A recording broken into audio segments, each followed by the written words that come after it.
আসসালামু আলাইকুম। মুরগির ওজন কেন আসে না? প্রায়শই খামারেরই একটি সমস্যা হয়ে থাকে। মুরগির ওজন ধীরে ধীরে কমে যাচ্ছে। মুরগির ওজন আসছে না।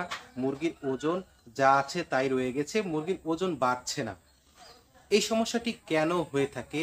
এই সমস্যাটির জন্য কোন কোন কারণগুলো দায়ী? আজকের এই ভিডিওতে আপনাদের সাথে ৩টি গুরুত্বপূর্ণ বিষয় নিয়ে আলোচনা করব। তাই অবশ্যই আপনারা ভিডিওটি শেষ পর্যন্ত দেখবেন। যারা আমার চ্যানেলটিকে এখনও সাবস্ক্রাইব করেননি, অবশ্যই সাবস্ক্রাইব করে বেল আইকনে ক্লিক করে রাখবেন। আর যারা সাবস্ক্রাইব করেছেন তাদেরকে অসংখ্য অসংখ্য ধন্যবাদ। আপনারা দেখছেন এগ্রোমিডিয়া চ্যানেল, আপনাদের সাথে রয়েছে আমি নাইম ইসলাম দুজয়।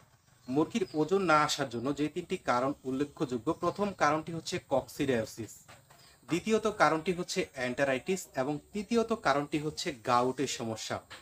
এই ৩টি সমস্যা সম্পর্কে যদি আপনি ভালো করে না জানেন, সেক্ষেত্রে আপনি ওজন না আসার সমস্যাটি খামার থেকে কখনোই দূর করতে পারবেন না। তাই এই ৩টি বিষয়